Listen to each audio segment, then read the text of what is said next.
सोचिए, समंदर के बीचों बीच एक सुनसान टापू जहां इंसानों का नामोनिशान नहीं, वहां शालू अकेली फंसी है।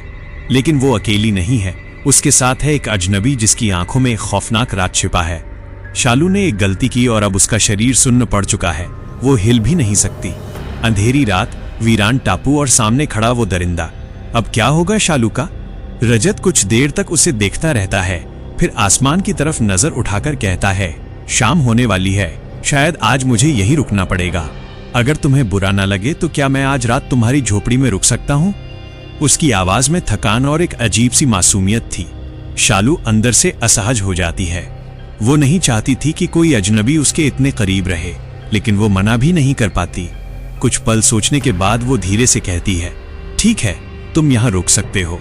और यहीं से शुरू होती है शालू की जिंदगी की सबसे खतरनाक रात, जिसके बारे में उसने कभी सोचा भी नहीं था। झोपड़ी के अंदर हल्की आग जल रही थी।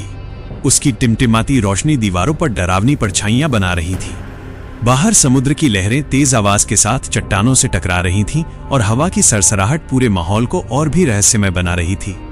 शालू और रजत आग के पास बैठे हुए थे।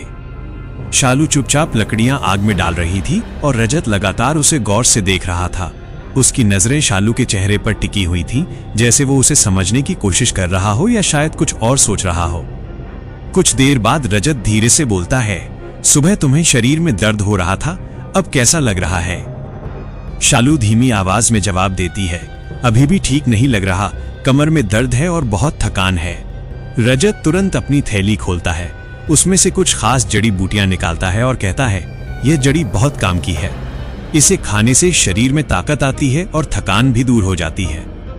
शालू बिना ज्यादा सोचे उसकी बातों में आ जाती है और वो जड़ी बूटी खा लेती है। उसे बिल्कुल अंदाजा नहीं था कि यही उसकी जिंदगी की सबसे बड़ी गलती बनने वाली थी। कुछ देर तक दोनों बातें करते रहते हैं, द्वीप की, समुद्र की और जड़ी बूटियों की।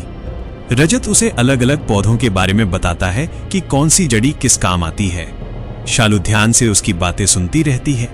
उसे लगने लगता है कि शायद ये आदमी सच में अच्छा है, लेकिन उसे ये नहीं पता था कि वो इंसान उसके भरोसे के लायक नहीं था। धीरे धीरे रात गहरी होने लगती है, आग की रोशनी कम होने लगती है और तभी शालू की आंखें भारी होने लगती हैं। उसका सिर घूमने लगता है और शरीर सुन्न सा होने लगता है। वो खुद को संभालने की कोशिश करती है, लेकिन अब उसके शरीर पर उसका कोई काबू नहीं था। वो धीरे से जमीन पर लेट जाती है और कुछ ही पलों में गहरी बेहोशी में चली जाती है। ये नींद नहीं थी, ये बेहोशी थी। रजत धीरे धीरे उठता है और शालू के पास आता है। अगर आप पूरी कहानी जानना चाहते हैं, कमेंट करके हमें जरूर बताएं। अगर आप नए हैं तो हमारे चैनल को सब्सक्राइब जरूर करें।